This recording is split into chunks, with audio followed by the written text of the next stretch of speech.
بسم اللہ الرحمن الرحیم. السلام علیکم ویورز، میں ہوں آپ کا ہوسٹ آفتاب نذیر. آپ دیکھ رہے ہیں ویژن پوائنٹ. ناظرین کرام، صدر ٹرمپ کے حالیہ ریاض دورے پر بہت گفت و شنید ہو رہی ہے. پاک بھارت جنگ رکوانے والے صدر ٹرمپ کا ریجن میں یہ دورہ کتنا افیکٹو ہوگا، اس حوالے سے گفتگو کرنے کے لیے آج ہم نے اسٹوڈیو میں ملک کے مایہ ناز معروف تجزیہ کار جناب طارق چودھری صاحب کو دعوت دی ہے. طارق چودھری صاحب، بہت شکریہ، آپ نے ہمیں وقت دیا.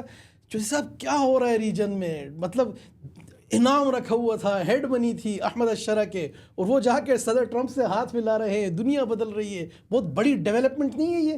دیکھیں، دو کلپس جو ہے نا بڑے اہم ہیں. ایک تو آپ نے جو بات کی شام کی، وہ شام کے جو اس وقت کے پریزیڈنٹ ہیں، سربراہ ہیں احمد الشری، وہ ان کی ملاقات ہوئی ہے بڑی تفصیلی. اس ملاقات میں 3 افراد تھے، یعنی پریزیڈنٹ ٹرمپ تھے، دنیا کی سب سے بڑی سپر پاور کے سربراہ ہیں، شہزادہ محمد بن سلمان تھے، اور خود شامی صدر. اس بات کا، اس کی اہمیت کا اندازہ لگا لیں. اور پھر اس سے پہلے جو شام پر لگی ہوئی سینکشنز تھی یونائٹڈ نیشنز کی اور امریکہ کی، وہ ختم ہو چکی تھی. اس کا مطلب ہے کہ اب شام جو ہے وہ ایک ایسا آزاد ملک ہے جو کہ خطے میں کسی بھی ملک کے ساتھ تجارت کر سکتا ہے، ڈیل کر سکتا ہے. اور اپنے وہ ممالک جن کا شام کے ساتھ ماندانہ رویہ تھا، یا جو سمجھتا تھا کہ جب دل کرے وہ چڑھ دوڑتے تھے شام پر، اب ان کو وہ اپنی ٹرمز پہ بات کرے گا. اس کی تفصیلات جو ہیں وہ آئیں گی، لیکن میرا یہ خیال ہے کہ آپ آنے والے دنوں میں ترکی کا بڑا اہم رول دیکھیں گے آپ شام کے معاملات میں. پھر آپ یہ ہے کہ پاکستان کا اٹ سیلف جو ہے وہ بڑا رول دیکھیں گے. پھر یہ ہے کہ یہ جو دورہ ہے، ابھی شاید تھوڑی دیر تک یہ پہنچ چکے ہوں گے یا پہنچنے والے ہوں گے.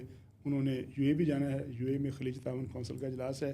پھر اس کے بعد انہوں نے قطر جانا ہے. قطر میں ان کو بڑے قیمتی تحائف جو ہیں، وہ آپ کو پتہ ہے کہ 40 سال پرانا طیارہ ہے ایئر فورس 1، جو امریکن پریزیڈنٹ کے استعمال میں ہوتا ہے، تو قطر کی طرف سے ان کو تحفہ دیا جائے گا. تو یہ ساری ڈیولپمنٹس کو نظر میں رکھیں. تو لگتا یوں ہے کہ اب سعودی عرب کا رول جو ہے اس خطے کے سول سپر پاور کا ہوگا. تو قطر میں تو ایک اور صاحب بھی بیٹھے، حماس کی پوری قیادت بیٹھی ہے.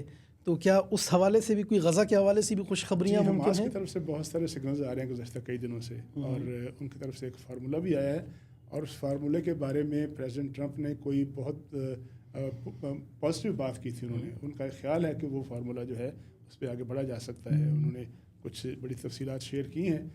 حماس کے جو سربراہ ہیں، وہ شرطیں یا وہ معاملات ایسے ہیں جس کی وجہ سے مجھے لگتا یوں ہے کہ شاید آنے والے دنوں میں جو اسرائیل ہے اور نتن یاہو کی اور امریکہ کی جو دوستی تھی، شاید اس میں دراڑ پڑ جائے گی.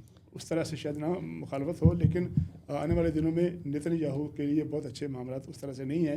بہت سی چیزیں ان کو ماننی پڑیں گی. اب ہم آتے ہیں کہ ہم اپنے ریجن کی طرف، کہ پاکستان اور انڈیا کے جہاں ہم براہ راست بیٹھے ہوئے ہیں، 2 کلپ بڑے اہم ہیں. ایک کلپ جس میں اس نے نریٹ کیا ہے مسٹر ٹرمپ نے، کہ میں نے کیسے ٹریڈ کا ذکر کیا، ڈنر کی دعوت دی. اب ٹریڈ کا جب ذکر کرتے ہیں تو ہماری ٹریڈ تو ہم نے تو کیا ٹریڈ کرنی ہے، چھوٹا سا ملک ہے، ہماری ٹریڈ بہت تھوڑی سی ہے. ٹریڈ کی دھمکی کس کے لیے تھی؟ ان کا ٹیرف ویرف کا بھی مسئلہ اس کے لیے دھمکی تھی جس کی سرزمین پر سینکڑوں امریکی کمپنیاں کام کر رہی ہیں، جہاں پر ٹرمپ صاحب کے ٹاور ہیں، ٹرمپ ٹاور ہیں. ہمارے پاس تو کوئی ٹاور نہیں ہے نا. تو جو ہتھیار تھا جو ٹریڈ کا، وہ انڈیا پر برسا. ایک طرف پاکستان کے ہتھیار برس رہے تھے، اور دوسری طرف جو ٹریڈ کا ہتھیار تھا وہ اس کے اوپر برسا، اور اس کو مجبور کیا، اور وہ دوڑتا ہوا جا کے لملیٹ ہوا، اور جا کے اس نے امریکہ کی شرائط پر پاکستان کے ساتھ، یعنی پاکستان کی بالادستی ہے امریکی شرائط پر پاکستان کے ساتھ، جی پاکستان کے ساتھ اس نے سیز فائر کیا. اور وہ جس طرح مرضی تل ملا لے، جتنا مرضی وہ باتیں کر لے کہ جی میں کل کو یہ کروں گا، اب وہ لملیٹ ہو چکا ہے. اور وہ آنے والے دنوں میں، ایک دن میں نہیں، آپ دیکھیں گے اگلے مرحلے میں نیشنل سیکورٹی ایڈوائزر کی میٹنگز ہوں گی، پھر فارن منسٹر کی میٹنگ ہوگی، اور اگلے 1-2 ماہ کے اندر وہ مجبور کریں گے مودی جی کو کہ وہ جو بڑی باتیں بڑے اکڑ کے چلتے تھے، وہ ہمارے پرائم منسٹر کے ساتھ، ہماری قیادت کے ساتھ بیٹھیں گے اور ان سے بات کریں گے، اور ہماری شرائط پہ بات کریں گے. دوسری بات اہم یہ ہے کہ انہوں نے اشارہ دیا ہے مسئلہ کشمیر کا. بڑے عرصے کے بعد کسی امریکی پریزیڈنٹ ثالثی کی پیش کی ہے، اور انہوں نے کہا ہے کہ ہم مانتے ہیں، ہمیں پتہ ہے کہ یہ مسئلہ ہے، اور یہ مسئلہ جو ہے بیک برنر میں گیا ہوا ہے، اب اس کو نکال کے سامنے لے کے آنا ہے. باقی تو ایشو کوئی نہیں ہے. باقی سرکری کا مسئلہ یا ماہی گیروں کا مسئلہ یا چھوٹے چھوٹے ایشوز، وہ تو مسئلے کوئی نہیں ہے. مسئلہ تو کشمیر کا ہے.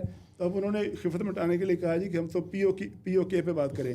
چلے ہم کہتے ہیں پی او کے کی بات کر لیں. جب وہ پی او کے کی بات کریں گے تو ہم تو آئی او کے کی بات کریں گے نا، کہ جو انڈین آکوپائڈ کشمیر اس کی بات کریں گے. تو یہ ساری چیزیں جو ہیں منظر عام پر آئیں گی. انڈیا سے بنیادی طور پر ہوا یہ ہے کہ انہوں نے اپنے آپ کو اوور اسٹیمیٹ کیا. جس طرح بعض کا جو ہے نا اپنی طاقت کا زیادہ کوئی محلے کا گنڈا لگا لیتا ہے، اس کا یہ خیال تھا کہ چونکہ چین اور امریکہ کی آپس میں ٹسل ہے ٹیرف کے معاملے پر، اور جو ساری امریکی کمپنیاں چین میں کام کر رہی ہیں اور وہ اربوں ڈالر کا بزنس کر رہی ہیں، وہ اٹھیں گی ایک دن صبح پریزیڈنٹ ٹرمپ جو ہے وہ آرڈر جاری کرے گا کہ آپ سامان اٹھائیں ٹرکوں میں رکھیں اور انڈیا پہنچے اور وہاں جا کے اپنی فیکٹریاں لگا لیں. اس وجہ سے وہ اکڑ رہے تھے. اس کو چین سے بھی بڑے پنگے لے لیے, چین سے پنگے لے لیے, پاکستان سے پنگے لے لیے, بنگلہ دیش سے پنگے لے لیے, اوور اسٹیمیٹ کیا اور اوور جو اپنی جو تھے نا تخمینہ لگایا اپنی طاقت کا, اس میں پھر وہ مارے گئے. اور اب چین اور امریکہ کی قربت ہوئی پڑی ہے. وہ آنا ہی تھا واپس. مطلب انڈیا ہر طرف سے گھاٹے میں. دو بڑے ٹریڈنگ پارٹنر ہیں انڈیا اور امریکہ اور چین. امریکہ نے کوئی $700-800 بلین قرضہ دینا ہے چین کا. یار چین کا مقروض ہے. چین تو امریکہ کا مقروض نہیں ہے نا, وہ تو ایک ایسی گدڑ بکیاں تھی, پوسٹرنگ ہوتی ہے, اس پوسٹرنگ میں آ کے اس نے اپنے آپ کو اوور اسٹیمیٹ کیا اور اس کا یہ خیال تھا کہ پاکستان جو ہے وہ ایسے بس بیان شان دے گا اور کوئی کارروائی نہیں کرے گا. تو ایک تو پاکستان نے ایسی ٹیکنیکل, ایسی سائبر وارفیئر اور ایسی ٹیکنالوجی کا مظاہرہ کیا کہ اس کے سارے رڈار اندھے ہو گئے, اس کے جہاز بہرے ہو گئے اور وہ لیہ سے لے کر کوئی جو گجرات کا کچھ تقریباً 3,500 کلومیٹر بنتا ہے یہ سارا علاقہ, وہ 3,500 کلومیٹر مکمل طور پر اس کے کنٹرول میں نہیں تھا. وہ اندھا ہو چکا تھا, ٹیکنیکلی اندھا ہو چکا تھا. اور ہمارے جہاز جو تھے اس کی فضاؤں میں تھے اور وہ منتیں کر رہا تھا امریکہ سے کہ بھائی خدا کے واسطے میری جان چھڑاؤ, میری جو ہے وہ یہ نہ ہو کہ وہ معاملہ کہیں سے اور آگے بڑھ جائے. آپ کو بتا دوں کہ ہمارے جو ڈرونس تھے ہم ڈسکس کر رہے تھے وہ دلی کے اس مخصوص ایریا کے اوپر پرواز کر کے بتا کے پھر واپس آئے ہیں. کوئی فوٹیجز بھی لیے انہیں بھیجی ہیں کہ ہر چیز کی فوٹیجز کبھی آئے گی جب ضرورت پڑے گی. ہمیں کوئی پاگل تھوڑا ہے کیسے دکھا دیں دنیا کو. ہر چیز کی ریکارڈنگ موجود ہے, ہر چیز کی فوٹیج موجود ہے, جہاز کے یہاں سے روانہ ہونے سے لے کر مشن کے مکمل ہونے تک اور پھر واپسی تک ہر چیز ریکارڈڈ ہے, ویڈیو موجود ہے, جب چاہیں گے دکھا دی جائے گی. تو بھارتی عوام کے اندر خود اتنا غم و غصہ پایا جا رہا ہے, مودی کو اسٹیپ ڈاؤن ہونے کا کہہ رہے ہیں, اور آپ کانگریس کے رہنماؤں کے بیانات دیکھیں. آفتاب صاحب بات یہ ہے کہ ایک ملک انڈیا جو ہے وہ $86 بلین خرچ کرتا ہے دفاع پر. $86 بلین سب سے بڑا امپورٹر ہے دنیا کا جو اسلحے کا سامان خریدتا ہے. سامنے ملک ہے جو جس کی 25 کروڑ آبادی ہے اور وہ خرچ کرتا ہے $7 یا $8 بلین جی. اور وہ بھی زیادہ تر جو ہے وہ ہمارا جو کنونشنل ویپن ہے, جو پہلے سے ویپن موجود ہے اس کی مینٹیننس پر یا اس کی جو اس کو برقرار رکھنے پر. اور ایک ہمارے پاس ڈیٹرنس ہے. وہ سوال کرتے ہیں انڈیا والے کہ یار آپ $86 بلین خرچ کر کے دفاع نہیں کر سکے اور وہ $7-8 بلین کر کے آپ نے ایک آواز دی اور وہ آئے اور آ کے اپنا کام کر کے گئے. پھر ایک اور بڑی انٹرسٹنگ بات ہے آپ کے ناظرین کے لیے.